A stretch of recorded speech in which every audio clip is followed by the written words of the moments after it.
बड़ी किसी के पास बैठना पड़ेगा।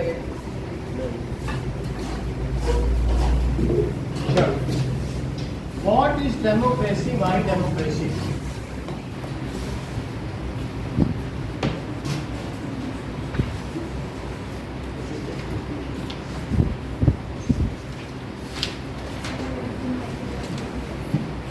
देखो आहाना से हम लोग को सीखना चाहिए। ये लेट आती है तब भी 31 नंबर तक ले आती है। अगर हम लोग भी इससे सीख लें तो हम लोग भी कुछ नंबर लाएं।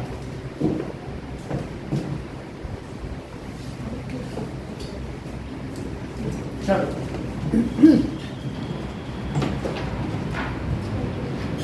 What is democracy, why democracy? हमें डेमोक्रेसी क्यों चाहिए?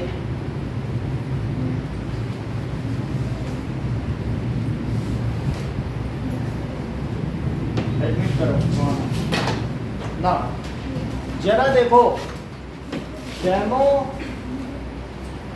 डेमोज प्लस क्रेसी का क्या मतलब होता है? सर डेमोज मतलब पीपल और क्रेसी मतलब rule.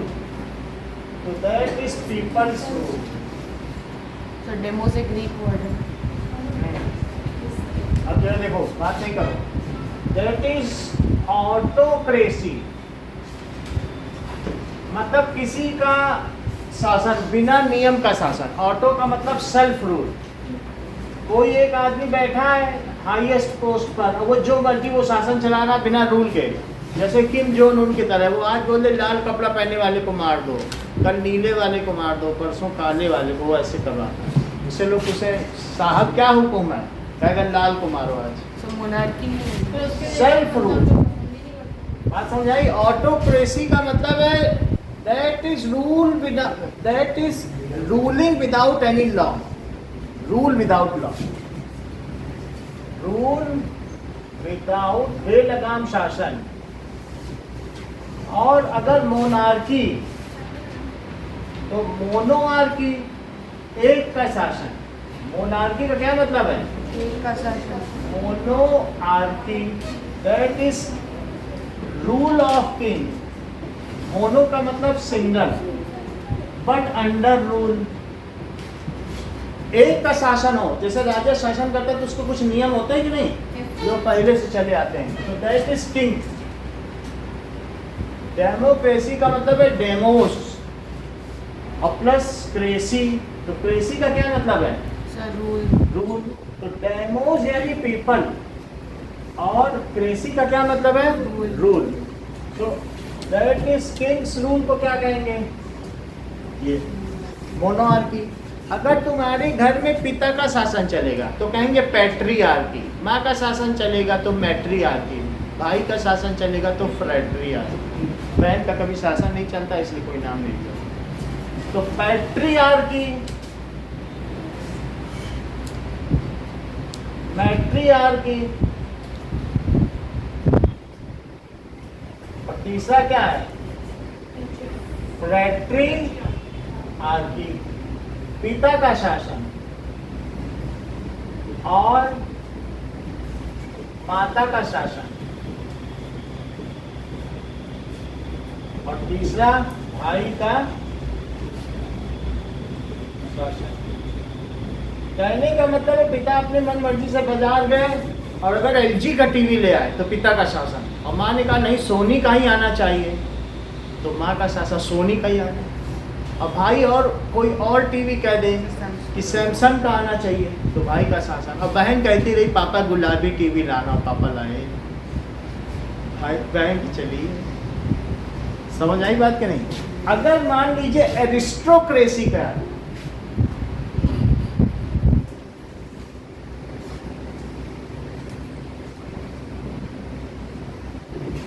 No, that is rule of nobilities, कुलीन शासकों का शासन, अमीरों का, जो बहुत श्रेष्ठ परिवार के हैं। जैसे लुई 16 के पूरा परिवार जगह जगह शासन कर रहा है, उसने भाई, चाचा, ताऊ, मामा, बुआ सबके लड़कों को बैठा दिया और उन्हीं सबकी मनमानी चल रही है, तो उसको क्या कहेंगे?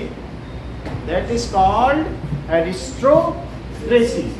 That is rule by Kings netizens या किंग्स फैमिली। किसका शासन? किंग का ना हो, किंग के पूरे परिवार का शासन हो, कुलीन वर्गों का, किंग्स फैमिली। बहुत सारे लोग कि राजा के परिवार के, तो उसे क्या कहेंगे? अरिस्टोक्रेसी। ब्यूरोक्रेसी क्या है? आना ब्यूरोक्रेसी क्या है? आप थोड़ा पॉलिटिक्स में तो आपको सब चीजें बहुत ज्यादा पता है, बोलो। बहुत अच्छा, हाँ बोलो, आप भी बोलो। ये सही कह रहे हैं। ब्यूरोक्रेट्स का मतलब है अफसरशाही, सरकारी बाबुओं का शासन। तुम चली गई बैंक में, सर मेरा अकाउंट खोल दीजिए। कहाँ से? चलो चलो, एक हफ्ते बाद आना। कहाँ से चले जाते दिन में। अब अगली बार दिखी, देख लेना, ये आई, बता देना इसको, ये तंग कर ले तुमको, बिल भरने जाओ, चलो हटो, ऐसे जैसे तुम अस्पृश्य हो, अछूत हो, ऐसा शासन। तुम किसी भी चले जाओ सरकारी इन एनी गवर्नमेंट इंस्टीट्यूशन, अगर तुम्हारे साथ भेदभाव हो रहा है तो समझो ब्यूरोक्रेसी आ गई, सरकारी लोगों में। तो that is rule of bureaucrats, IAS PCS अफसर का शासन। रूल ऑफ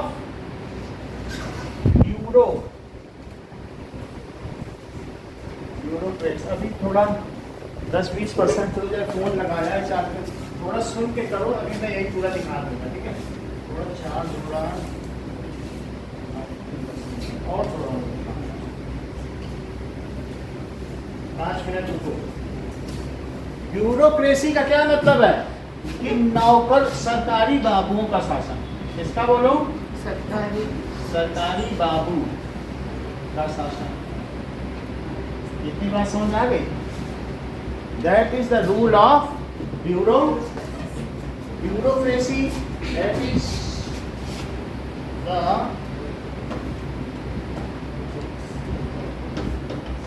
गवर्नमेंट ऑफिशियल्स का शासन। अब आगे देखो,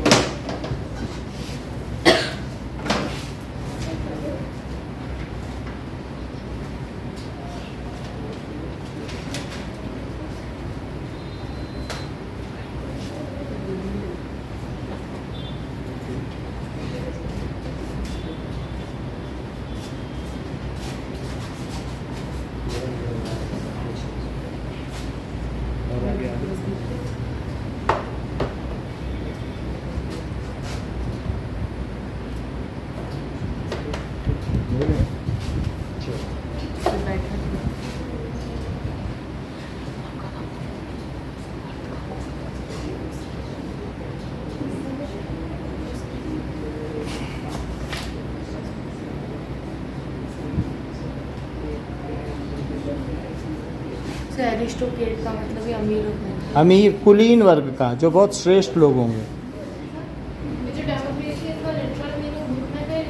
हाँ, क्रेसी का मतलब रूल, ये छोटी क्लासेस में ही लिखा रहता है। अब हर साल तो बुक नहीं लिखेगी ना, दिया भी हो सकता है। वैसे लिटरल मीनिंग तो मैं सबका बताता जा रहा हूँ। एरिस्टोक्रेसी भी, हाँ वो हिपोक्रेसी तुमने क्या बताया था? हाँ ना, वो तो रह ही गया।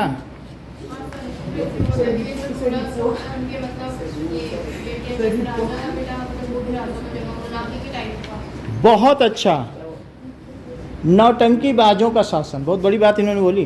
कितना मतलब देखो, कोई पॉलिटिक्स में से हर चीज़ पता है, अंदर की बात जानती है, बहुत बड़ी बात है। तो हम समझे ये आहाना जो बता रही, इनका मतलब क्या है?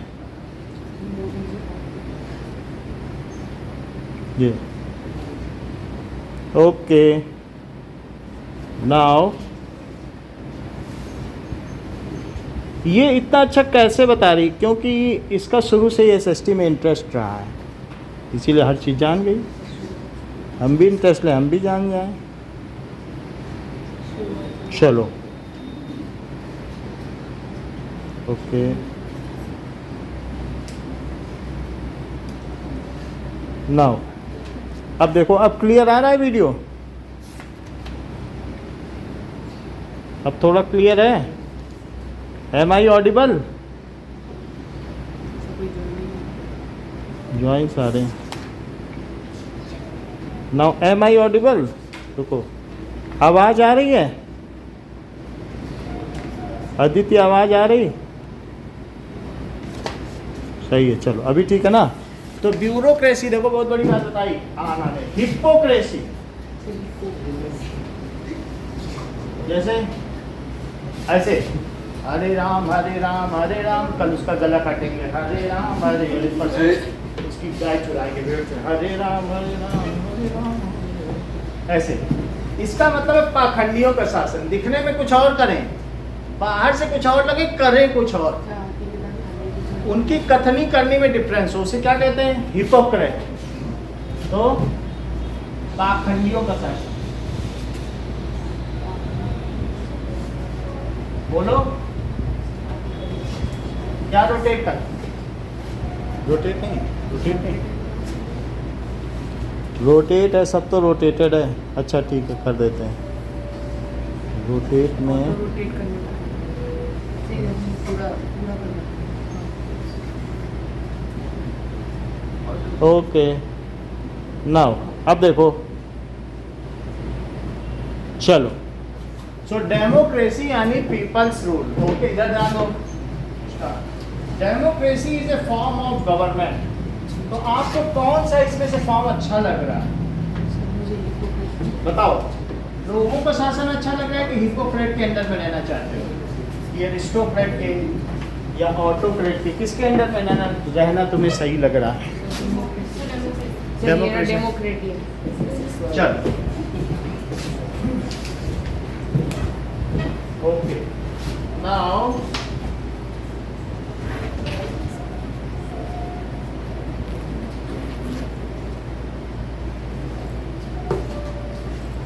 देखिए, democracy is a form of government in which the rulers are elected by people, is a form of government in which rulers are, जो शासक हैं हमारे वो कौन है? These are elected by people. हम लोगों ने उन्हें चुना है। आजकल हम लोग चुन भी रहे हैं। 26 अप्रैल थी, हम लोग चुन के आए, किसी को वोट दे के आए। तो किसी ने किसी को चुना है, वो लोग जाके दिल्ली में बैठेंगे, ठीक है कि नहीं? तो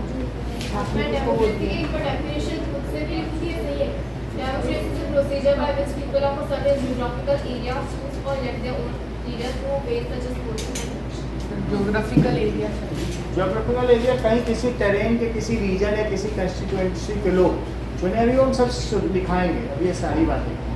सो democracy is a form of government in which rulers are elected by people. तो जिनको हमने इलेक्ट किया है, दीज आर नोन एज, वे क्या कहे जाएंगे? जिन्हें इलेक्ट किया वो अपने लीडर्स थे। Representative of people. वे हमारे कौन है बताइए? लीडर्स भी कहे जा सकते हैं। So these are called, these elected people are called, आप बोलो,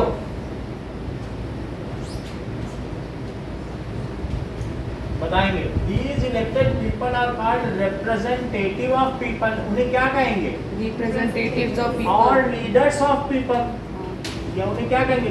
रिप्रेजेंटेटिव है बस। और वो रिप्रेजेंटेटिव मिल करके अपना एक नेता चुनेंगे। वो हमारा लीडर है, वो सब लीडर मिलके करेंगे तो वो प्रधानमंत्री बन जाएगा, ठीक है? सो अब ये क्या होगा बताइए? Representative, they take decision on behalf of us. वो निर्णय ले रहे हैं तो समझो हम ही ले रहे हैं। वो कहीं टूर करने जा रहे हैं तो समझो भारत के लोग ही वहाँ उनको रिप्रेजेंट कर रहे हैं। वो कहीं पर गए हैं, ईरान के राष्ट्रपति की हत्या हो चुकी है, तो मान लो उपराष्ट्रपति जगदीप धनखड़ वहाँ गए, तो क्या वो भारत के लोगों को रिप्रेजेंट नहीं कर रहे हैं? हम लोग के बिहाफ पे ही तो गए हैं। तो इसलिए वो क्या कर रहे हैं बताइए? They take decision on behalf of us. तुमने चुन के भेजा, और नहीं भेजा तो 2 साल बाद चुन के भेजोगे, 18 साल भेजोगे तो वोट तो दोगी कि नहीं देने जाओगे, ठीक है? So they take decision on behalf of us,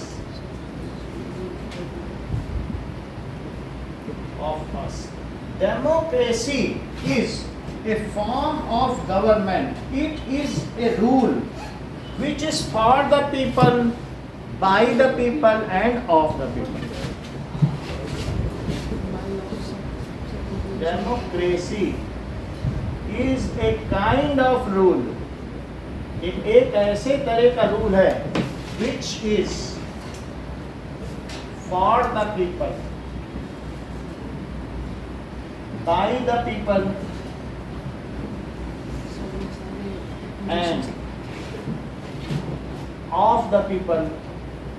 of the people का क्या मतलब है? जनता का शासन। Yes sir. Yes.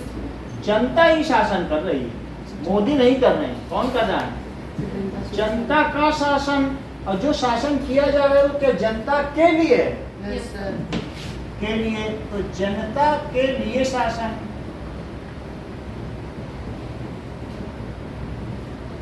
और बाय द पीपल, तो जनता द्वारा ही शासन किया जा रहा है। क्या जनता अपने नेता को चुन रही नहीं, वही लोगों को शासन कर रहा है, जनता द्वारा शासन।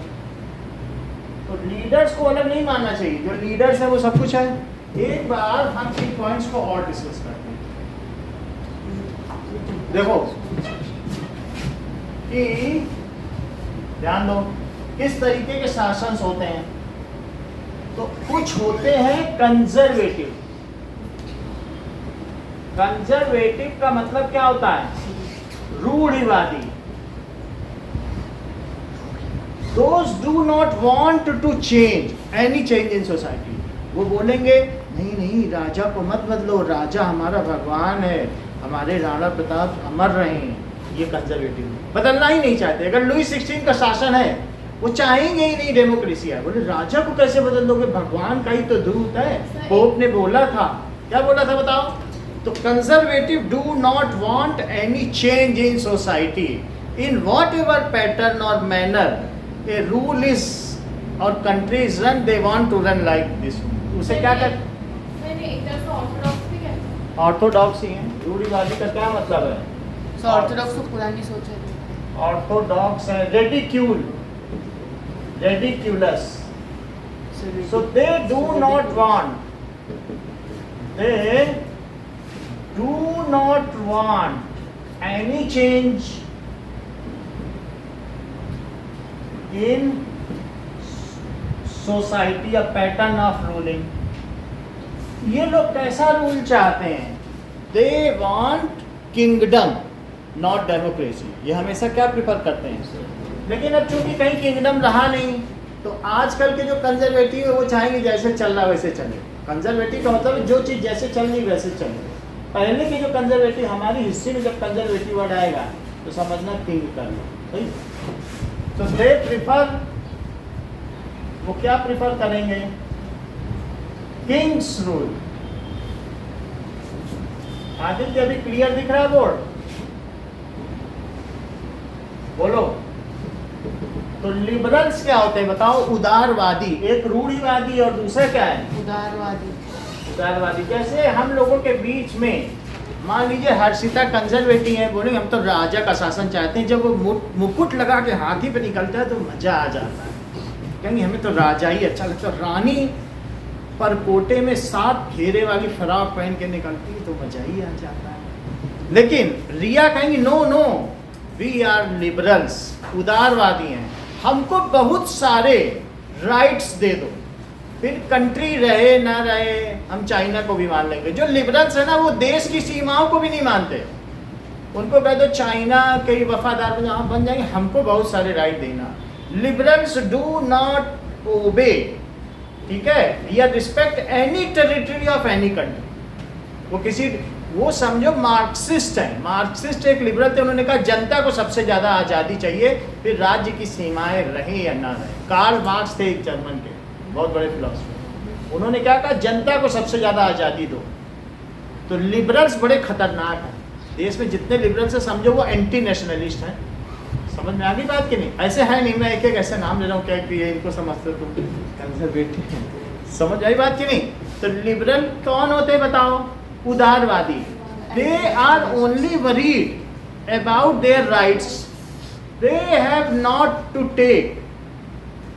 रूढ़िवादी का मतलब है जो चीज जैसे चल रही है वो ऐसे ही चल, जो बहुत रूढ़िवादी होते हैं कहते हैं नहीं बृहस्पतिवार को शेविंग नहीं करो और मंगलवार के दिन लोहा ना लाओ, ये उस दिशा में रखो, ये इस दिशा में। जो रूढ़िवादी होते हैं ना वो ओल्ड रिचुअल्स को ही मानते रहते हैं, उनको साइंटिफिक कोई भी अगर एडवांसमेंट है उनसे कोई मतलब ही नहीं।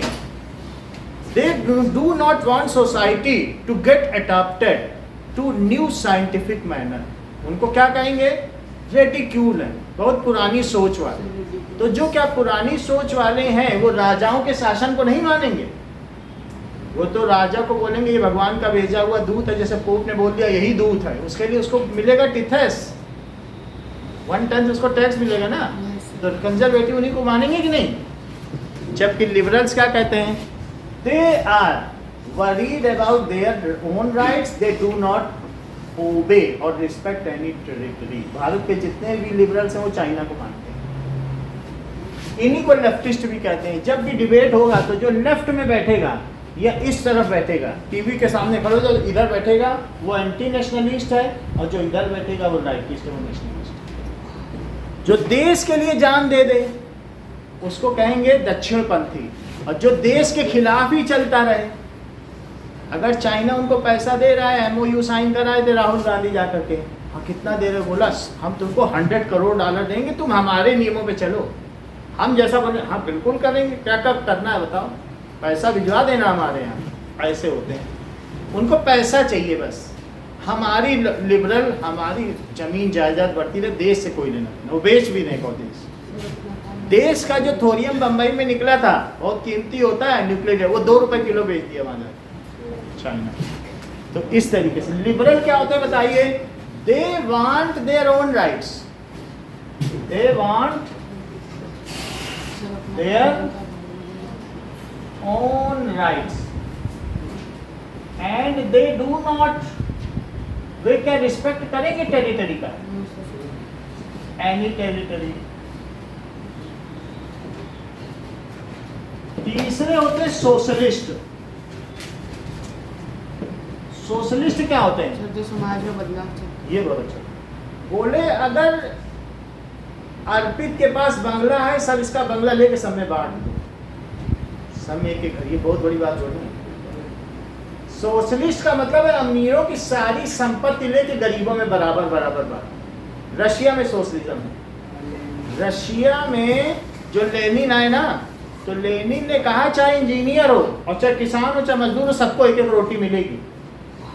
और उन्होंने 1930 में रेडियो में अनाउंस किया, देश के लोगों को बधाई हो, आज से हम पर्याप्त विकास कर चुके हैं, आज से सबको 2-2 रोटी बटी।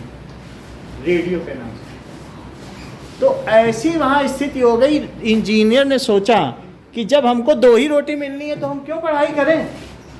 इसका सोचेंगे हमें भी वही एक ही सूखी रोटी खाने को मिलती है, हम क्यों 97% नंबर, बेकार है, आराम से मस्ती से सो, टीवी देखो, हमको भी तो एक रोटी मिल ही जाएगी। तो सोशलिस्ट कौन है, तुम अगर तुमसे पूछा जाए समाजवादी पार्टी, क्या तुमने कभी अखिलेश यादव का नाम सुना है, तो वो सोशलिज्म का वो कहती है कि सब अमीरों का पैसा लूट के और जरूरत पड़े तो उनका गला भी काट दो, ना दें पैसा, गला काट दो, और उनका सारा पैसा लेके किसमें बांट दो, गरीबों में। ये सोशलिज्म, समझ आई बात। तो सोशलिज्म का मतलब है ऑल पर्सन, संसार के या उस देश के सभी लोगों के घर में एक ही टीवी होना चाहिए और सभी के पास LG का ही टीवी होना चाहिए। अगर सब रेमंड का कपड़ा पहने तो सभी रेमंड का पहने, और एक लोकल पहने तो लोकल वाले को हक है कि वो रेमंड वालों का गला काटे। ये सोशलिज्म। तो क्या ये अच्छा शासन मानते हो। रशिया कभी भी विकास नहीं कर पाए क्योंकि वहाँ लोगों को अधिकार ही नहीं दिए गए। बोले तुम्हें जमीन भी नहीं दी जाएगी, सब जमीन सरकारी है, सबको बराबर मिलेगा, तुम कितने भी अच्छे हो उतना ही मिलेगा। सर लेकिन अच्छी चीज़ है नहीं ना, सर इक्वालिटी होती है, हाँ इक्वालिटी होती है, हाँ, सो दैट इज इक्वालिटी होती है, लेकिन इससे एस्पिरेशन मर जाते हैं। एस्पिरेशन क्या हो जाते हैं, मर जाएंगे। मान लो जैसे तुम 79 नंबर लाए हो और तुम 79 और अहाना के 31 हो, मैं दोनों को चॉकलेट दूँ, उनको भी बेकार है 71, हम भी फिसड्डी बन जाते हैं। वो देखो मज़े से घूम रहे, चॉकलेट भी पा गई, 79, अगली बार हम भी नहीं तैयारी करेंगे, वो 31 21 लाएंगे, देखते हैं। तो वो पॉलिटिक्स कर रही है, उसके घर में पॉलिटिक्स है, इसलिए वो 31 ला रही है, क्योंकि वो जानती है सोशलिज्म आने वाला है, वो मज़े कर रही है। एक दिन तुमसे लूट के उसको नंबर दिए जाए, तुम देखते रह जाओ, वो उसी दिन का इंतजार करती है। वो भाग्य पे भरोसा करती है, वो भाग्यवीर है, तुम कर्मवीर हो। कर्मवीर बन के क्या पालोगे? जो भाग्य पे भरोसा करते हैं वही जीवित होते हैं। भाग्य को कोसो और भाग्य पर भरोसा करो। तो तुम्हें भी आना की तरह बन जाना चाहिए अगर फायदा उठाना चाहते हो सोशलिज्म में। समझ आई बात? तो ये क्या होता है? क्या चीज? टेरिटरी। वे किसी भी सीमाओं का रिस्पेक्ट नहीं करते हैं। वे किसका भी रिस्पेक्ट नहीं करते? बोलो। सीमाओं का। वो देश का रिस्पेक्ट नहीं करते। Mostly these are anti nationalist. वे हमेशा क्या होते हैं? राष्ट्र विरोधी होते हैं। जबकि ये वो बोलिए सोशलिस्ट क्या होते हैं? सोशलिस्ट का मतलब है all property of nation should be equally distributed among all. All property of nation should be distributed equally among all। सब में बढ़ जाए तो उसे क्या कहेंगे? सोशलिस्ट। और इसकी हिंदी क्या हुई? समाजवादी। मुलायम सिंह समाजवादी है। मौका मिले तो सबकी जमीन। क्या तुमने अभी थोड़े दिन बाद पहले मोदी को नहीं सुना था कि तुम्हारी संपत्ति ले ली जाएगी और आधी उनको बांट दी जाएगी? संपत्ति ले लेके जो लोग बाहर से आ रहे हैं अंदर में इन्फिल्ट्रेशन कर रहे हैं, सीमाओं से घुस रहे हैं ना बहुत सारे रोहिंग्या मुसलमान, तो तुम्हारा पैसा जमीन ले लेके आधा उनको दे दिया जाएगा। तुम्हारे घर में बोलेंगे आधा जमीन तुम्हारा, आओ ठाकुर। तो क्या ये अच्छा है? तो सब लोगों ने कहा नहीं नहीं हम ऐसा नहीं होने देंगे। चौथी चीज है नेशनलिस्ट। राष्ट्रवादी कौन होते हैं? नेशनलिस्ट का मतलब है राष्ट्रवादी। अगर राष्ट्र के लिए, राष्ट्र के ऊपर लड़ाई हुई है तो अपना गहना सोना उतार के, 71 में ऐसा हुआ था जब देश पाकिस्तान से लड़ाई कर रहा था, इंदिरा गांधी ने कहा जिसके पास जितना पैसा है दे दो, हमारा देश बड़ी मुसीबत में हम लड़ रहे हैं। तो लोगों ने अपने गहने उतार दिए, तो ट्रक ट्रक भर के गहना पहुंचा था दिल्ली पूरे देश से। तो क्या वे लोग राष्ट्रवादी नहीं थे? राष्ट्र के लिए सब कुछ दे दिया। राष्ट्रवादी who are living for the respect of nation, they are sacrificing any extent for the respect of nation। हाँ, so they are devoted, वो अपने हित नहीं देखते, devoted for nation, they are sacrificing for nation। इनको राइटिस्ट कहते हैं। और लिबरल्स को क्या कहते हैं? वामपंथी। और इनको क्या कहेंगे? दक्षिणपंथी। इनको क्या कहेंगे? जब भी डिबेट होगी तुम उनको राइट में बैठा देखोगे, और जो लेफ्टिस्ट हैं जो देश के विरोध में बात करेंगे वो लेफ्ट में बैठे होंगे, और जो देश के पक्ष में बात करेंगे वो राइट। तो इनको क्या कहेंगे? दक्षिणपंथी। दक्षिणपंथी का मतलब क्या होता है? Right wing. Right wing. और इसको क्या कहेंगे? वामपंथी। वाम जो समझते हो कि बायां, वामपंथी। समझ आएंगे? वामांग माया। मैं तुम्हारे, पार्वती कहती मैं तुम्हारे बाएं अंग में तभी निवास करूंगी जब तुम मेरी ये शर्त मानोगे, तुम मेरी देखभाल करोगे। शंकर जी से जब उनका विवाह होता है तो वाम अंगम आया, मैं तुम्हारे बाएं अंग में तभी निवास करूंगी। तो वो शर्तें रखते हैं, शंकर जी मान लेते, फिर वो भी कुछ शर्तें रखते हैं। तो वामपंथी, इसीलिए तो शंकर जी अर्धनारीश्वर हैं, आधे पार्वती और आधे शिव। ऐसे होते हैं कि नहीं? अब इसमें देखो, तो वामपंथी का मतलब है जो लेफ्ट विंग का हो। कैसा हो? Left wing. लेफ्ट विंग को हमारे देश ने सिरे से नकार दिया। कोई भी देश नहीं चाहता कि वहाँ लेफ्ट विंग वाले लोग हैं, क्योंकि वो लोग अपने ही अधिकारों के लिए लड़ेंगे, देश से मतलब नहीं। तो ऐसे लोगों को हमें क्यों रखना? फेमिनिस्ट का क्या मतलब होता है? हाँ बोलो।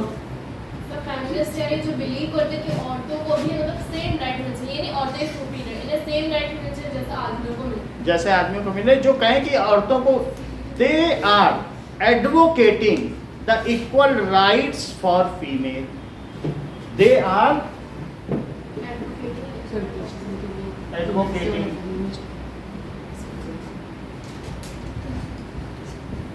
For same rights. अब जैसे मान लो देवांश है कि हमारे टेबल पे तार आ रहा है तो हर्षिता के टेबल से भी होके आना चाहिए, फेमिनिज्म फॉर फीमेल्स। इतनी बात समझ में आ गई कि नहीं? अगली चीज क्या है? मोनार्की। तो मोनार्की का क्या मतलब होगा बताओ? जहाँ पे किंग शासन चलता है तो मोनार्की। यस। तो नॉर्थ कोरिया में मोनार्की। तो आप लोगों में कोई बोल रहा है कि मोनार्की और ये सब फिर से बताओ, तो फिर ही बताते रहे, कोई क्लास ही चलती रहेगी। चलो आगे देखें। वो सब तो बता दिया ना हमने, कोई बोल रहा था आप ही लोगों ने सर पूरा फिर से बता। चलो, तो आपने देख लिया कि गवर्नमेंट क्या है कि व्हेन, फिर से वो डेफिनेशन बोलो, लिखेंगे। तो क्या आपकी डेमोक्रेसी बताई थी, बताओ फिर से। सर हाँ, democracy is a procedure by which धीरे धीरे। Democracy is A procedure by which people offer the procedure by which people, बहुत सारे जो लोग हैं, of a certain geographical area of a certain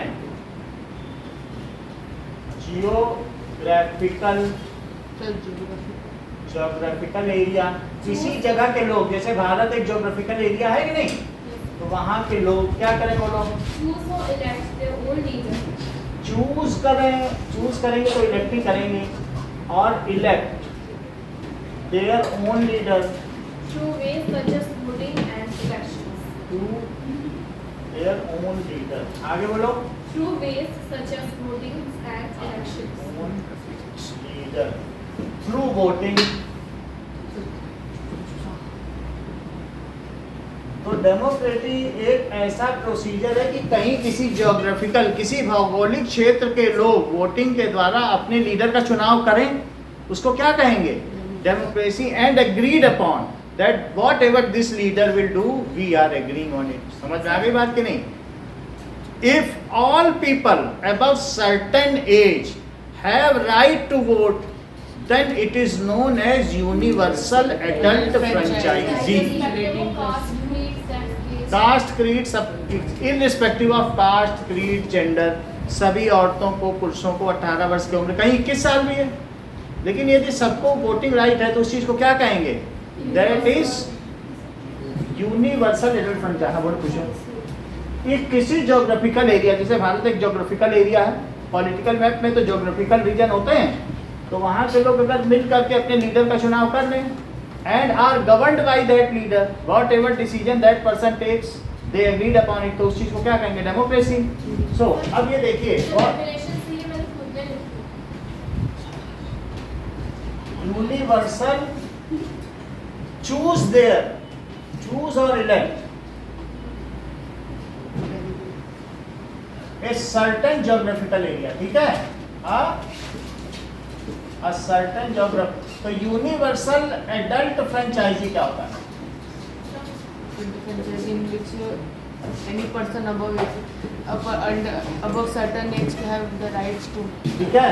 If all people या all citizen of a country above certain age have right to vote, right to vote को suffrage भी कहते हैं। क्या कहते हैं? सफरेज। इसके लिए लोगों ने बहुत जान दी है। फ्रांस की कहानी पढ़ने जा रहे हो, वहाँ की औरतों ने बहुत जान दी है कि हमको भी वोटिंग राइट मिले। बहुत सारे ऐसे देश हैं वहाँ औरतों को अभी भी वोटिंग राइट नहीं। सऊदी अरब अमीरात में 2 साल पहले ड्राइविंग का अधिकार दिया गया। ईरान की औरतों ने अभी खुशियां मनाई हैं, क्योंकि उनमें एक भी बाल की लट भी बाहर आ जाती थी तो गला काट देता था। यही जो रईसी मरा है ईरान का, कहता एक बाल निकला मारो इस। अफगानिस्तान में अगर तुम्हारा हाथ या नाखून दिख जाए तो हाथ काट देते हैं अभी भी। अफगानिस्तान में तो बहुत ज्यादा हुआ है। जरा सा भी कुछ दिख जाए या कोई औरत बिना पुरुष के बाहर निकल गई है तो उसको 100 कोड़े पड़े। दैट इज, उसको बीटन अंटिल डेथ भी है या 100 कोड़ों की सजा। 100 कोड़े होते हैं हंटर, तो 100 कोड़े मारे जाते हैं। अगर वो अपने घर में भाई के, पिता के या पति के साथ निकले तो सही है, उसके बिना निकल जाए तो कोड़े मार। हाथ दिख जाए, हाथ का कपड़ा उड़ जाए तो हाथ का। तो औरतों ने अपने अधिकारों के लिए बहुत संघर्ष किया है। बोलो, अगर घर में उसके घर में कोई पुरुष नहीं है तो वो जिंदगी भर बाहर ना निकले, और जब तक जितने दिन खाया पिया उतने में 10-15 दिन जी ले फिर मर जाए। यही है, समझ में आया? तो ऐसा बहुत सारे इस्लामिक कंट्रीज में ऐसा ही हो रहा है। वहाँ औरतों के हितों को देखने वाला कोई नहीं। समझ आया? मोदी सरकार ने अभी कुछ किया है, तुमको मालूम है 3 तलाक कानून का है, कुछ अवेयर तो होगी ना। तो ऐसे नहीं तो बस वो जरा सा लेट उठी या उसके हाथ से चाय कांप गई, जरा से गिर गई, चाय गिराती हो तलाक तलाक तलाक, निकल जाओ सड़क। और बच्चों को सबको ले जाओ, बच्चे नहीं चाहिए तुम्हारे, सड़क में बच्चे के साथ बैठी, सिर्फ तुमने चाय गिरा दी या 2 मिनट लेट हो गई। क्यों लेट हुई? बच्चे का नैपी बदल रहे थे सर, वो शू कहता, अच्छा हमने बुलाया तुम नैपी बदल रही थी, तलाक तलाक पर, गो आउटसाइड विद बेबी। ये तो ये कोई लाइफ है क्या? कोई फेथ नहीं, कोई कुछ नहीं, सिर्फ इसलिए कुरान में तुमको या कहीं पर भी दिया है तो तुम उसके आधार पर कर रहे हो। तो मोदी सरकार ने क्या किया? लोगों के राइट्स वापस किए कि नहीं? तो इस तरीके से सबको, इसके लिए भी बहुत सारे लोगों को क्या किया गया बताइए? That is certain age they have right, इसे सफरेज कहते हैं, irrespective of caste, creed, gender,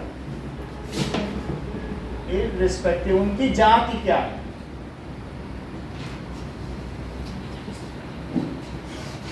of their caste, रंग क्या है? कास्ट तो समझ गया, जाति क्या, रंग क्या है? काले लोगों को भी वोट दिया जाना है। अगर अर्पित दे रहा है तो मैं उनको भी देने दोगे, वो तो काला है। हाँ देने देंगे, ठीक है। कास्ट, क्रीड, जेंडर, ये संविधान ने हमको यह हक दिया है, नहीं तो कभी अर्पित मैन के साथ बैठता नहीं। इस चीज को यूनिवर्सल एडल्ट फ्रेंचाइजी है ना। नॉन डेमोक्रेटिक, जो डेमोक्रेसी है वो किस पर चलती है बोलो? It is based on constitution. Democracy किस पे है? जिनको हमने चुना है, क्या वो अपनी मनमर्जी से शासन चलाएंगे? No, we have already made a constitution, go sit there and what the rule book. Constitution का क्या मतलब है? Rule book refers you should rule according to it, otherwise I will hang you. तुम गलत तरीके से काम करोगे तुम्हें भी जेल भेजा जाएगा केजरीवाल की तरह। वहां गड़बड़ न करना, चुन के तो भेज रहे हैं, संविधान को मानना। तो अब क्या बताइए? तो रिप्रेजेंटेटिव क्या करते हैं बताइए? रिप्रेजेंटेटिव रूल एज पर किसके? कॉन्स्टिट्यूशन, संविधान के अनुसार ही काम करते हैं, या उसे क्या कहा जाता है? Rule book. तो उसकी they have to obey it is only the democratic way. और क्या कहा गया है? On a regular interval of time elections are again held. Democracy में और क्या होता है बताइए? सर इलेक्शन आफ्टर 5 साल के बाद, अब वो कहीं 5 साल है कहीं 6 साल है, after regular period of time elections are, और उसमें क्या होता है? Again and if representative is not favoured by people then people can reject it, people can elect some other representative. कर सकते हैं कि नहीं? so people can elect, keep the same representative or elect some other representative. ये चीज है।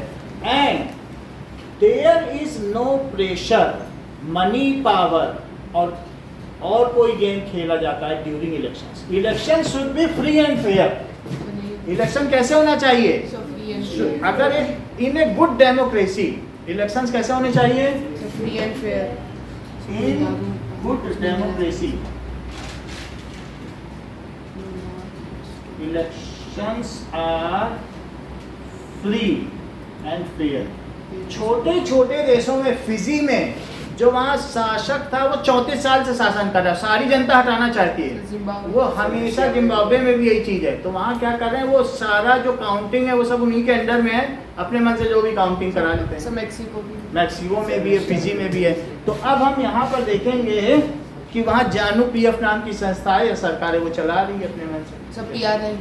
हाँ, तो उनकी इस तरीके से तो हम अभी उन सब के बारे में देखेंगे।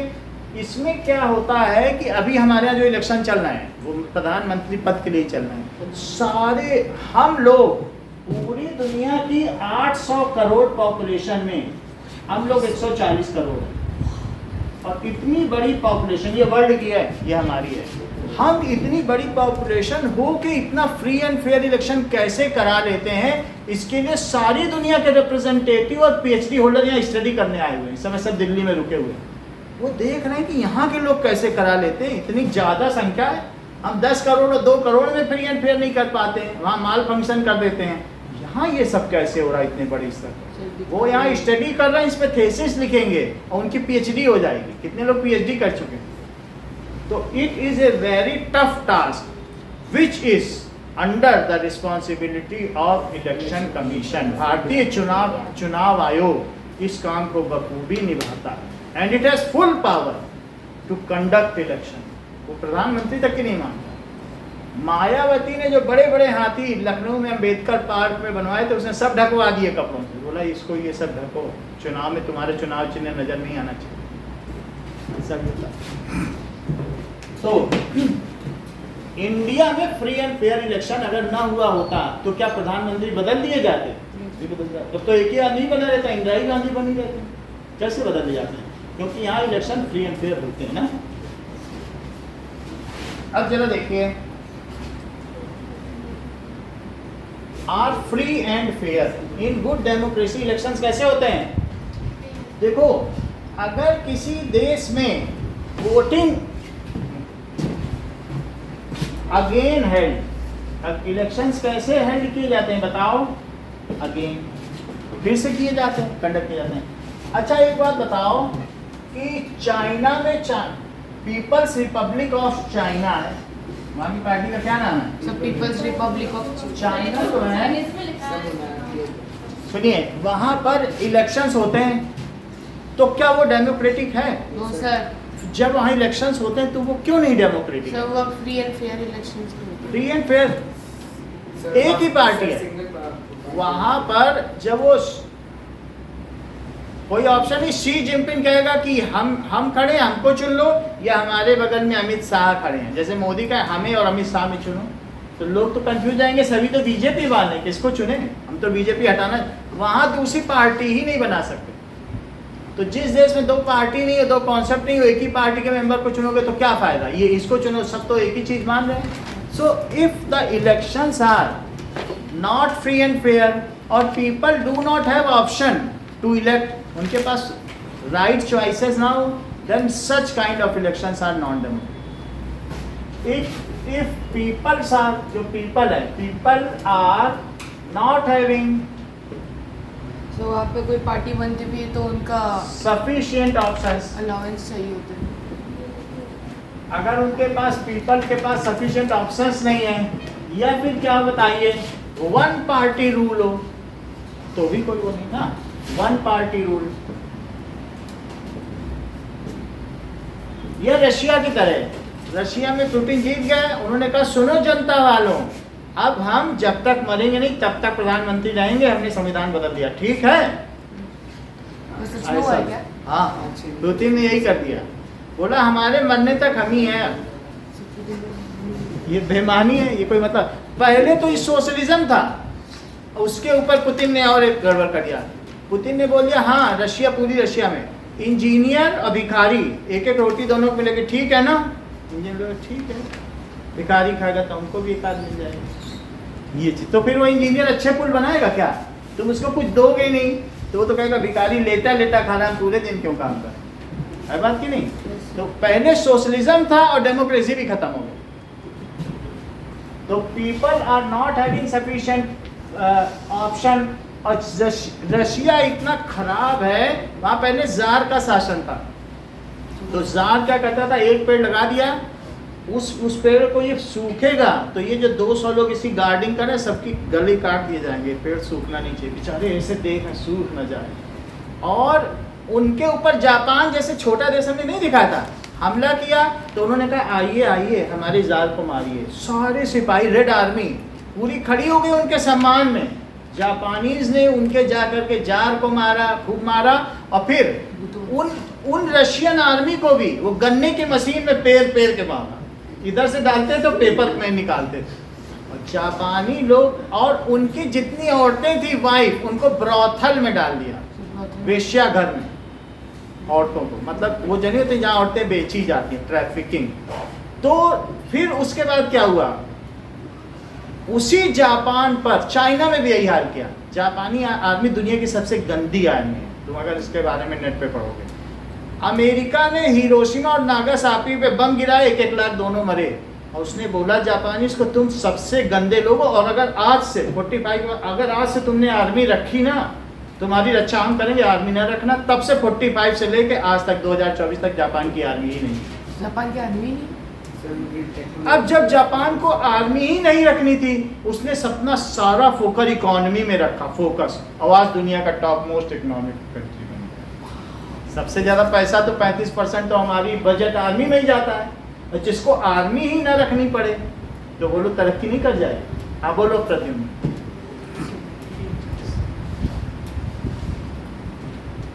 अब बन चुकी है, अभी 1-1.5 साल पहले की बात है। अब धीरे धीरे वो क्या कर रहा है, वो सस्पिशियस है कि चाइना उस पर अटैक करेगा, अब बना रहा है, क्योंकि अब धीरे धीरे चीज़ें डाइल्यूट होती जाती है ना। पहले स्ट्रिक्ट था, अब अमेरिका ने भी बोला चलो बनाओ, चाइना से उसको मुकाबला करना है, तो इसलिए उसने अलाउ कर दिया। ठीक है कि नहीं? तो अब आपने देखा है, people are not having sufficient option और one party rule, then such elections are. Sentence complete करो, तुम ही कर सकते हो प्रीतिका, तुम ही ज्वाइन कर रही हो। जो जमाई लेता है वही सेंटेंस को पूरा कर पाता है। बोलो बेटा। करेक्ट, अब बोल दिया ना उन्होंने। हर चीज प्रीतिका को पता है। क्या पता है बेटा? हाँ, देन क्या होगा?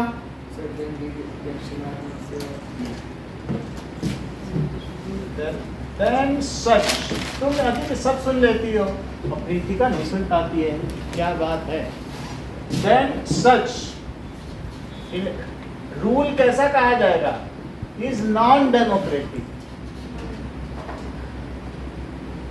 ऐसे रूल को क्या कहा जाएगा? Non democratic. तो डेमोक्रेटिक रूल बता दिया, फ्री एंड फेयर इलेक्शन हो, मल्टी पार्टी सिस्टम हो, यूनिवर्सल अडल्ट फ्रेंचाइजी भी होनी चाहिए, औरतों को भी तो वोट देने का अधिकार हो।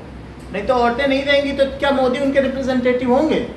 अब मान लो 4 ने दे दिया, 2 ने नहीं दे दिया, तो सभी कहेंगे चलो हमारे भी, और ना दिया जाए वोट तो क्या होगा? नहीं सर, चाइना में अगर किसी को इलेक्शन कंप्लीट भी करना हो तब भी उनकी अप्रूवल चाहिए होती है ना। अब देखो, कम्युनिस्ट पार्टी का अप्रूवल और कम्युनिस्ट पार्टी चले। 3 सवाल इस चैप्टर के इंपॉर्टेंट हैं। Features of democracy, merits of democracy and demerits of democracy. मतलब डेमोक्रेसी के फीचर्स क्या हैं, डेमोक्रेसी के कुछ, मान लीजिए there are certain points, arguments against देखो,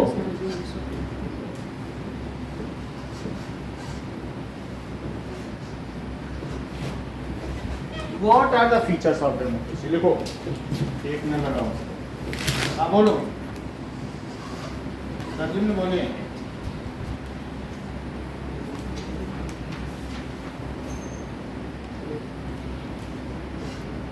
क्या इंडिया में निष्का तुमको इनाम मिला? नहीं दिया, वोट पेन दिया? आप बोलो अर्जुन ने क्या बोल रहे हो?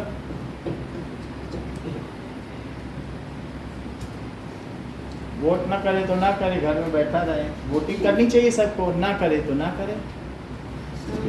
वोट ना करने के लिए भी कोई, लेकिन ऐसे बहुत सारी कंट्रीज हैं जहां अगर वो वोट नहीं करता है तो उस पर लीगल एक्शन लिया जाता है। ऐसे हमारे पता नहीं क्यों नहीं बनाए।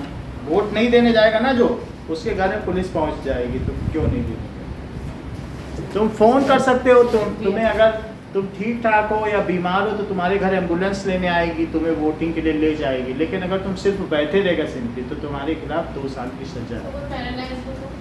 पैरालाइज है तो फिर तो कुछ ही नहीं कर सकता है, उससे सजा दे के भी क्या हो जाएगा? नहीं। लेकिन जिसको थोड़ा सा भी मेंटली कंडीशन ठीक है, हिल सकता है, तो उसे जो है फ़ोन करना चाहिए।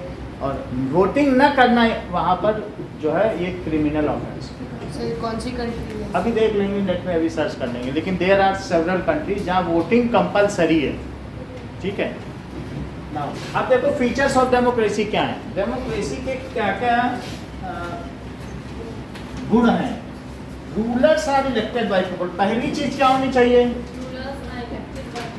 Rulers are elected. ये 3 मार्क्स का क्वेश्चन है, ये सबसे पहले मिलेगा जब तुम अभी PT1 जाओगे। Elected by people. दूसरा, that is there are free and fair elections. There are free and fair elections. पहले बैलेट पेपर होते थे, इलेक्शंस कैसे होता था? बैलेट पेपर होते थे, ऐसे पेपर में सब लोगों का नाम लिखा रहता था। बैलेट पेपर कभी देखे हैं? Yes, sir. और यहाँ पर साइन बना होता था उसका नाम। चुनाव चिन्ह बैलेट पेपर में किस किस तरीके से होता था? अभी तो EVM आ गया। EVM तो तुम देखते हो बटन दबाओ तो रेड बटन दब जाता है। वो पेपर है, एक पेपर होता है, एक बैलेट पेपर होता है। कहीं तो चलेगा नहीं, इसको बता दो। चलो 36। ये देखो, तो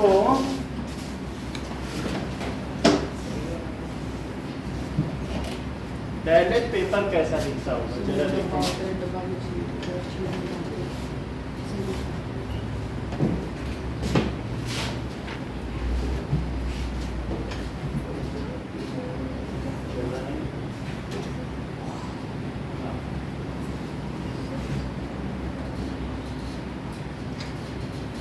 okay,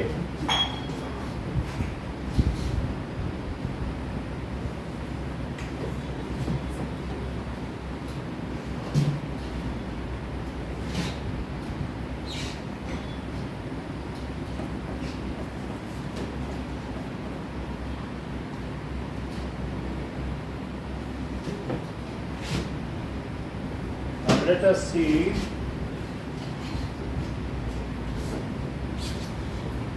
ballot paper. Meaning of ballot paper देखो, पहले is क्या होता था? used to register a vote.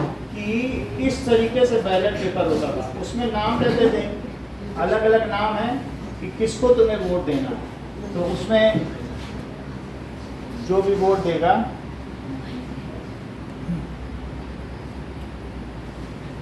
ठीक है, तो उसमें हम जिसे वोट देंगे, जैसे यहाँ देख रहे हो चश्मा हो गया या कोई छड़ी है या कोई भी नाम होगा, तो उसमें हम लोग एक स्टैंप लगाएंगे। ये स्टैंप दिख रहा है तुम्हें, एक गोल गोल निशान। तो स्टैंप का मतलब है कि ये भी एक बैलेट पेपर है, और इसमें दिखाया जाएगा।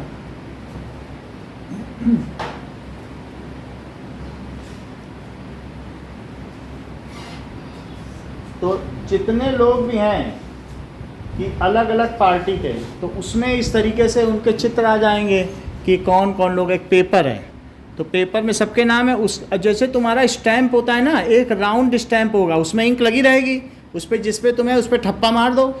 तो एक हमारे पास बैलेट पेपर रहेगा। बैलेट पेपर में बहुत सारे लोग इस तरीके से वोट करते हैं। ये देखो, जैसे ये देखो, ये तो बैलेट पेपर है। एंड द पीपल उसमें इलेक्ट करेंगे। ये ऐसा बना रहेगा पेपर, सबको एक पेपर इस तरीके का येलो पेपर दिया जाएगा, और उसमें सबसे पहले जैसे एक कमल बना है, कमल है, फिर एक हाथ का पंजा बना रहेगा। क्या हाथ का पंजा? फिर साइकिल जैसे हमने बताया ना, समाजवादी पार्टी अखिलेश की है, तो साइकिल बनी रहेगी, झाड़ू बनी रहेगी, अरविंद केजरीवाल, उनका नाम लिखा रहेगा कि कौन कौन है, और इसी में तुम्हें वोट दबाना है। तो यहाँ पर एक इस तरीके का स्टैंप होगा, और स्टैंप में तुम्हें हाथ से पकड़ के इसमें एक ऐसा निशान बना होगा, ये इलेक्शन कमीशन का निशान है। तो ये जब तुम उस पर ठप्पा मार दोगे, तो ठप्पा मारने के बाद बंद करके उसी बैलेट पेपर बैलेट बॉक्स में डाल दो। तो ये बैलेट बॉक्स होते थे, तो बैलेट बॉक्स में डाला जाता था। ये बंद करके रैप करके इसमें डाल दो। तो तुमने अगर इस पर ठप्पा मार दिया, तो क्या ये निशान इस पर आ जाएगा? ये तो तुमने ये निशान बना दिया, तुमने अपना वोट इनको दिया। और किसी ने अगर ऐसा निशान बनाया, हाथ कांप रहे हैं, बूढ़ा आदमी है, आधा इसमें गया आधा इसमें, तो वो इल्लीगल माना जाएगा, समझा? और किसी ने जल्दी से निशान बना के यहीं पलट दिया, 2 जगह निशान आ गया, तो भी इल्लीगल है। तो निशान में ऐसे करना पड़ता है, समझ आया कि नहीं? इंक न छपने पाए दूसरी बार। तो ये सारी चीज़, तो पहले बैलेट पेपर में चुनाव होता था या जो भी हो, और बैलेट बॉक्स होते थे। अब ईवीएम है, इलेक्ट्रॉनिक वोटिंग मशीन है। तो पहली चीज़ क्या है कि फ्री एंड फेयर इलेक्शंस होने चाहिए।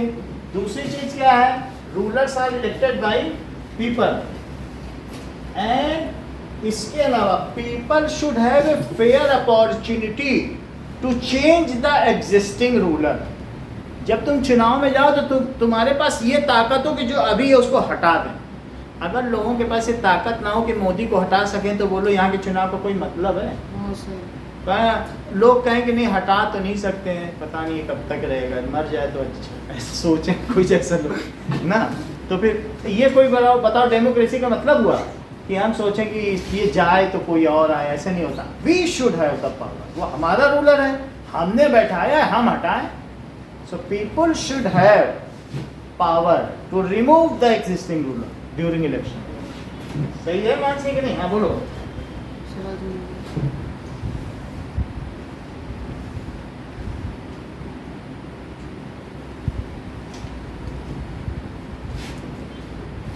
ऐसे में क्या होता है कि जैसे हमने इलेक्ट कर लिया, 5 साल के लिए इलेक्ट किया, और ऐसे में सुनिए, मान लीजिए आपने 5 साल के लिए इलेक्ट किया, 1 साल के बाद उसने बहुत ऐसे घपले घोटाले करने शुरू कर दिए, तो हमारे पास एक प्रवर्तन निदेशालय है, इन्फोर्समेंट डायरेक्टरेट। इसी तरीके से CBI है, सेंट्रल ब्यूरो ऑफ इन्वेस्टिगेशन है ना, वो इन्वेस्टिगेट करेगी किसने घपला कहाँ किया। तो उस प्रोसेस में इम्पीचमेंट तो महाभियोग है, वो अलग चीज़ है, वो राष्ट्रपति के लिए। ऐसे बीच में मत डालो कोई वर्ड, नहीं तो फिर वो क्या होगा कि गड़बड़ हो जाएगी। महाभियोग अलग चीज़ होती है, समझ आए कि नहीं? मान लो वो घपलेबाजी कर रहा है तो ED उस पर छापा मारेगी, CBI छापा मारेगी।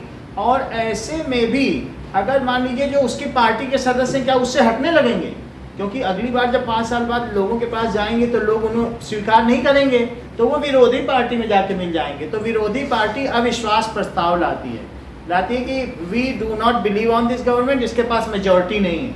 मेजॉरिटी का मतलब समझो, मान लीजिए कि हमारी ये संसद है, तो संसद भवन में एक बोलो क्या लोकसभा है,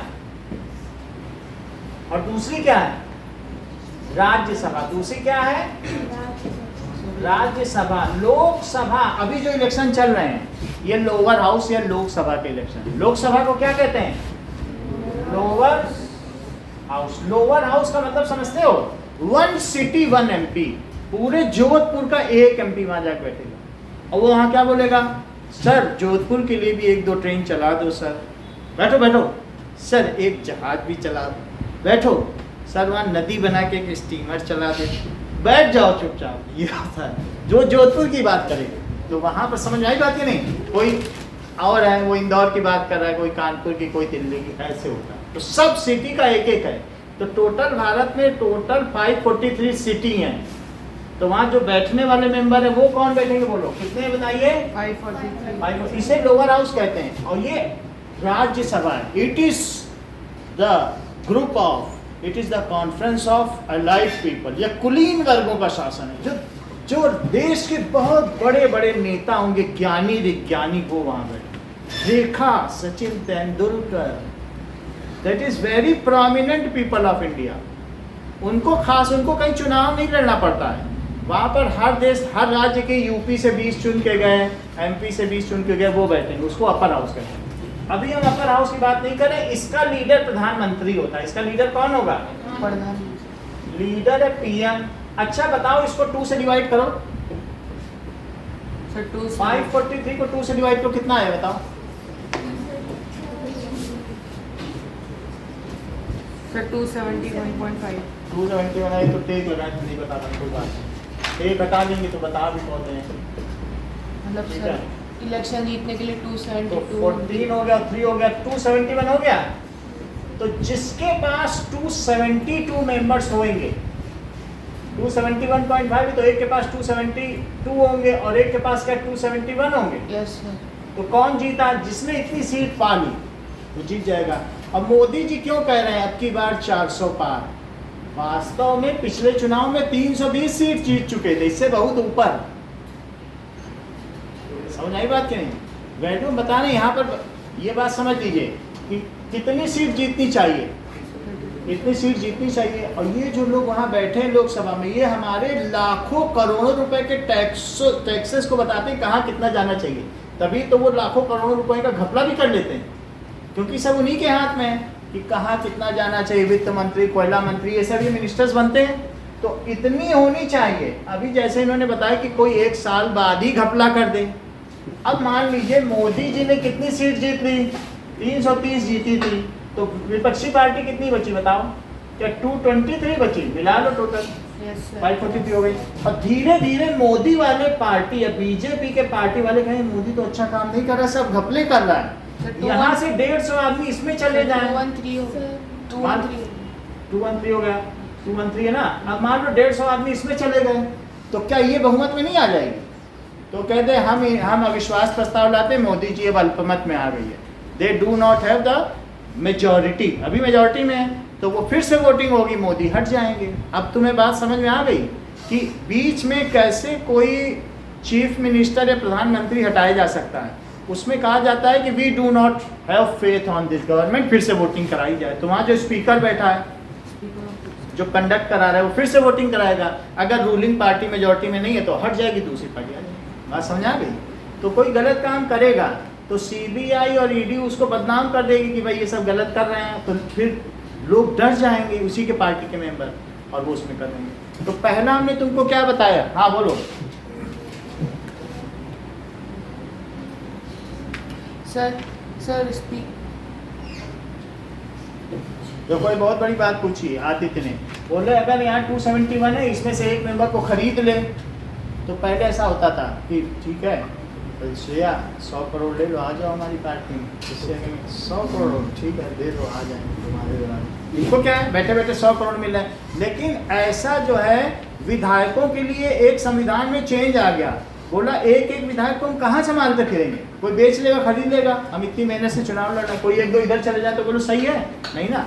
तो उन्होंने बोला एक साथ 30% विधायक जाएंगे तभी उनकी मान्यता होगी। और जो एक चला गया वो उसका तो एमपी का पोस्ट भी गया, वो लोकसभा से ही निष्कासित हो गया। एक नहीं जा सकता, जाने के लिए एक साथ कितनों को जाना पड़ेगा? 3 से डिवाइड करो, 90 से।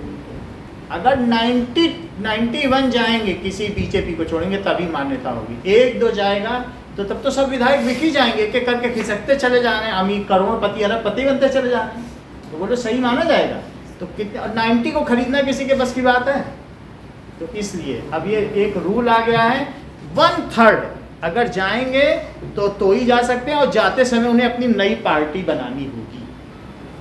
तो बहुत सारी पार्टियां स्प्लिट होगी नहीं। समझ में आ गई बात? तो पहली चीज हमने क्या बताई, rulers are elected by people. Democracy के फीचर्स क्या हैं? फ्री एंड फेयर इलेक्शंस होने चाहिए। During elections people have a option to change the existing ruler.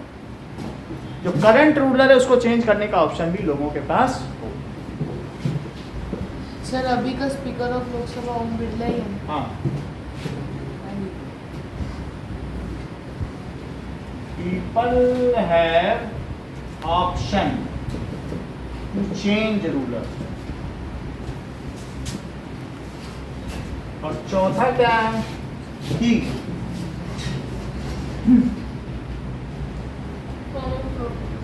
That is, there is, democracy का मतलब क्या है? There should be the people of country should enjoy the fundamental rights and freedom of expression, freedom of equality। जो भी fundamental rights हैं, ये कहते हमारे डेमोक्रेसी तो है लेकिन हमको कोई स्वतंत्रता नहीं है। तो क्या वो डेमोक्रेसी है? अभी चाइना की थोड़े दिन पहले की बात है, तो चाइना में क्या होता है, वहाँ पे इतनी ज़्यादा सख्ती है, वहाँ पर भी चाइनीज़ कम्युनिस्ट पार्टी है ना, वो लोग मानती नहीं है। चाइना में भी सब कम्युनिस्ट शासन है, तो वहाँ के सेना वाले बगावत भी कर सकते हैं अपने लोग। क्यों बगावत कर सकते हैं? क्योंकि वो कंपलसरी तुम्हारे घर से तुमको उठा लेगा, क्या 5 साल चलो सेना में पहले शासन करो फिर अपनी ज़िंदगी जीना। कंपलसरी हर बच्चे को उठाया जाता है, उसे 5 साल सेना में रहना। तो ऐसे में अमीर घर के बच्चे भी उठाए जाएंगे, वो सेना में रहना ही नहीं चाहते, इसीलिए गलवान घाटी में सब पिट गए। गलवान घाटी में जब हिंदुस्तानियों से लड़ाई हुई ना, तो 16 लोगों ने, यहाँ के 16 लोगों ने उनको 80 को मारा है। और वो रो रहे थे कि हमें कहाँ भेज रहे लड़ाई के लिए। तो वो ऐसे लोग हैं कि जब उनकी चाइनीज़ आर्मी की रिपब्लिक डे परेड होती है तो वहाँ इनके सुई लगाई जाती है कि अगर जरा सी गर्दन अगर नीचे की तो वहीं चला जाएगा, ब्लड गिरेगा तुम्हारे। तो वो सीधे गर्दन रखते रखते रखते, मतलब उनमें कोई मोटिवेशन नहीं है। चाइनीज़ आर्मी में क्या है, क्योंकि वो वहाँ के लोग जो है चाइना गवर्नमेंट को हटा भी नहीं सकते। भाई सारे घर के लोग हैं, तुम सोचो कि ये गवर्नमेंट हट जाए शी जिनपिंग की, तो लेकिन हट नहीं पा रहा। और तुम्ही को अगर आर्मी में भेज दिया जाए तो क्या तुम्हारे अंदर वो एजिटेशन नहीं होगा? तुम उसी का काम कर रहे हो, शी जिनपिंग मिलने आ रहा है। तो जो चाइनीज़ गवर्नमेंट है वहाँ पर कुछ गाँव के लोग वहाँ पहुँच गए डेमोक्रेसी वहाँ दिखाने के लिए। बोले हमारे यहाँ लाइट पानी नहीं आ रहा है।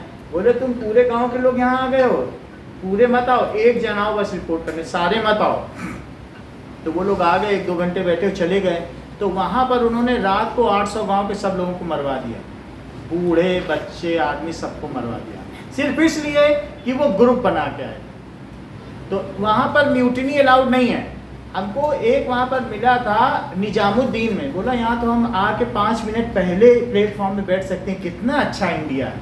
अगर तुम्हारी ट्रेन 8:30 की है तुम 8:25 में भी आके बैठ सकते हो, और हमारे यहाँ 5 मिनट पहले अगर आ गए तो बोलेंगे क्या कर रहे हो यहाँ पर, और 2 क्यों बैठे हो, म्यूटनी कर रहे हो, सरकार के खिलाफ षड्यंत्र करो, चलो जेल में डालो। जब तुम्हारी ट्रेन पिछले 100 साल में 1 सेकंड भी लेट नहीं हुई, तुम 5 मिनट पहले कैसे आ गए? बोलो, कहेंगे तुम्हारी ट्रेन तो कभी लेट हुई नहीं चाइना में, तुम 5 मिनट पहले कैसे आए? उनकी ट्रेन भी तो वहाँ वो जो भी हो, लेकिन वो ग्रुप में तुम नहीं बैठ सकते, वहाँ बात नहीं कर सकते। तो चाइना में क्या डेमोक्रेसी है? इवन जो चाइना में अगर तुमने अपने घर में हनुमान चालीसा रख ली, 20 लोगों को बैठा लिया, तुम्हारे खिलाफ एक्शन हो जाएगा। कहेगा 20 लोगों को काम से हटा के उनका समय बर्बाद कर रहे हो। यहाँ धर्म नहीं होता, अकेले पढ़ो जितनी पढ़नी है, चलो सब लोग डिस्पर्स हो जाओ और अपना अपना काम करो। चाइना में ये है कि अगर इस गली में उसने बोल दिया कि घड़ी का ये पार्ट बनेगा तो सारे लोग घड़ी का वही पार्ट बनाएंगे। चाइना में तुम्हारा ज़्यादा एस्पिरेशन नहीं चलेगा, क्योंकि वो इंडस्ट्री में ग्रो करना चाहता है। यहाँ उसने बताया, उस चाइनीज़ ने, कि तुम्हारे यहाँ तो सड़क पे खड़े होकर मोदी को गाली दे दो, कोई कुछ नहीं कर सकता, कितनी सारी तुम लोग को फ्रीडम है। हमारे यहाँ चूं चा ची कर दी तो शी ची गला कट जाता है।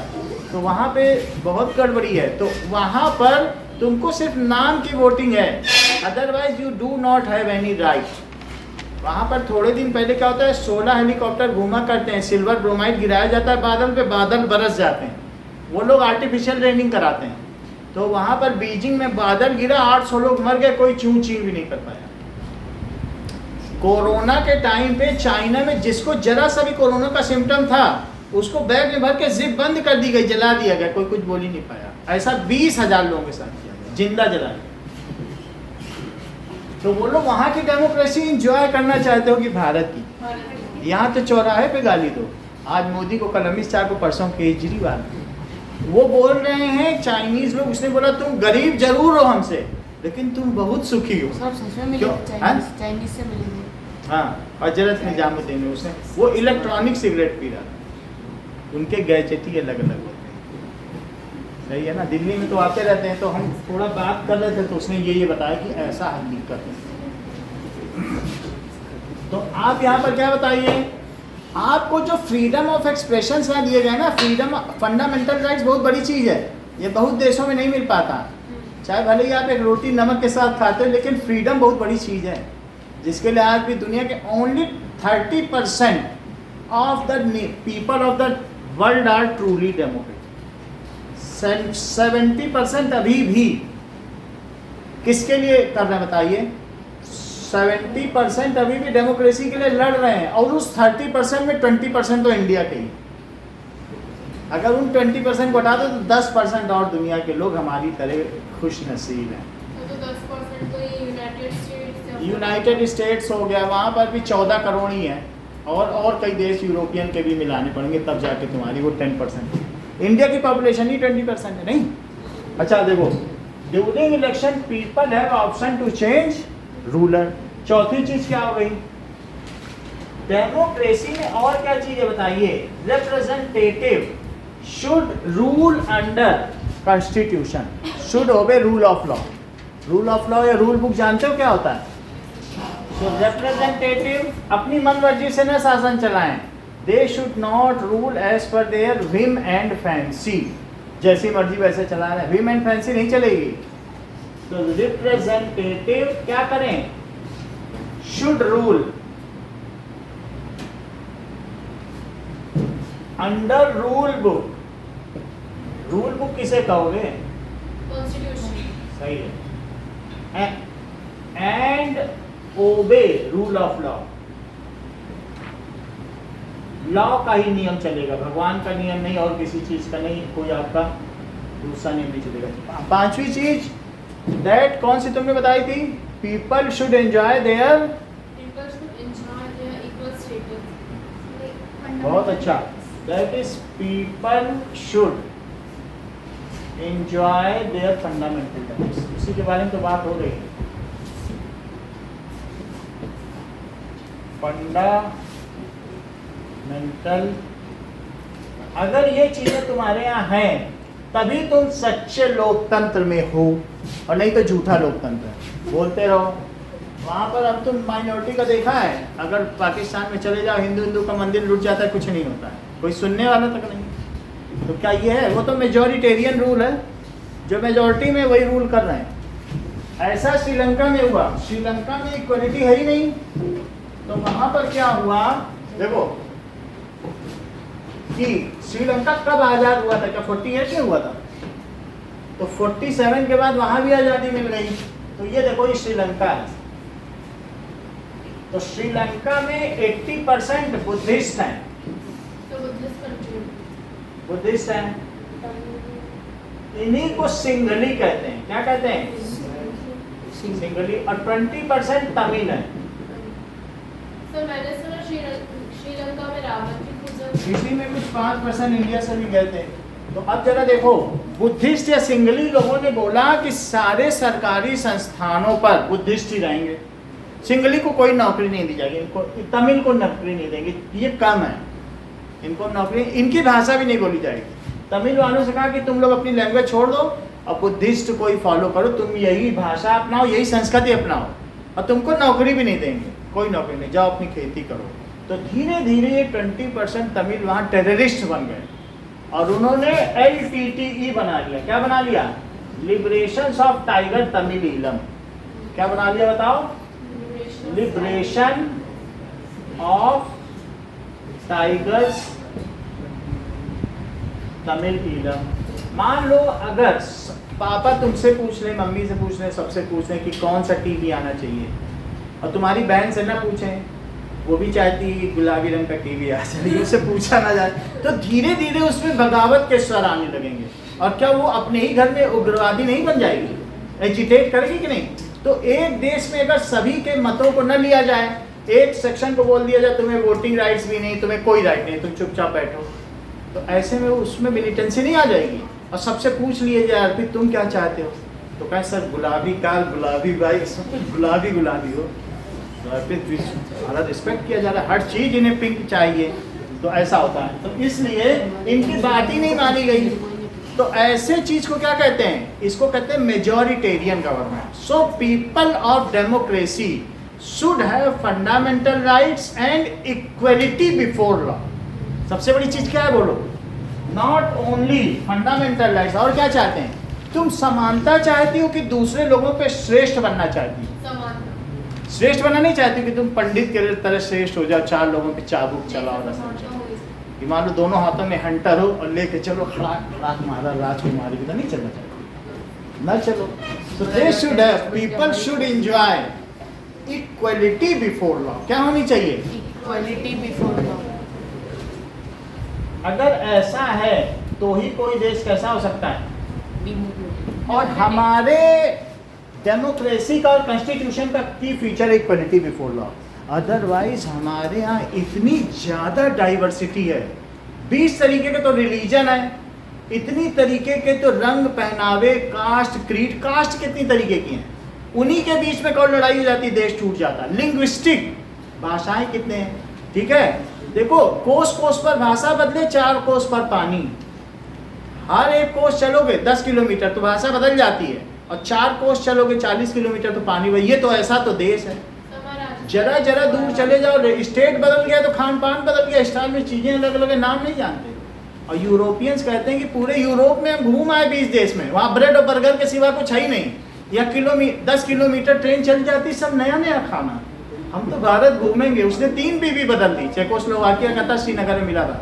बोला वो बीवी भी बदल दी, घर भी बेच दिया। हमने पूछा क्यों बेच दिया? बोला हम तो भारत घूमेंगे। या तो it is so exotic India, we are taking the taste of different food and we were bored by eating burger throughout Europe. हम तो नहीं रहेंगे यूरोप। वो बर्गर खा रहा था 20 साल से, यहाँ कह रहा ढेपली ढोपला ठेपड़ी सब मिल रहा है उसको यहाँ खाने को। श्रीनगर में मिला था। तो आप समझिए कि इट इज सो डाइवर्स, लेकिन फिर भी हमें क्यों है, क्या चीज़ है हमको एक बांधे रखती है? इक्वलिटी बिफोर, यही सीक्रेट है। सब लोग जानते हैं। इनको इन्होंने जरा थप्पड़ मार दिया, बोलेंगे देख लेंगे तुमको कोर्ट में देखेंगे, तुम्हारी चप्पल ना घिसवा दी श्रेया तो मेरा नाम नहीं। वो कोर्ट में घसीट रहे। बोलो कॉन्स्टिट्यूशन में कितना फेथ है रिया को।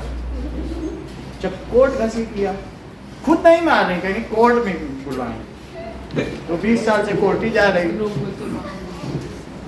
आपने देखा डेमोक्रेसी का क्या फीचर है? हम सभी लोगों को इक्वलिटी दे रखी है। हम लोग फंडामेंटल राइट्स पूरे एंजॉय करते हैं जो कि चाइनीज नहीं करते हैं। हम लोग अपने रिप्रेजेंटेटिव को बदल सकते हैं। बोलेंगे मानसी 18 का होने दो, मोदी को ना बदल दिया ना तो मेरा नाम भी नहीं। ये चीज़ होती है। हम लोगों में मालूम है कि हम बदल सकते हैं, वी हैव पावर। वरना उनको क्या जरूरत रहती है धूप में जगह जगह भाषण देने की? इसलिए भाषण दे रहे हैं। नेता क्यों दे रहे हैं? क्योंकि पावर में है कि नहीं? अब जरा देखिए, so these are the various features of democracy, merits of democracy.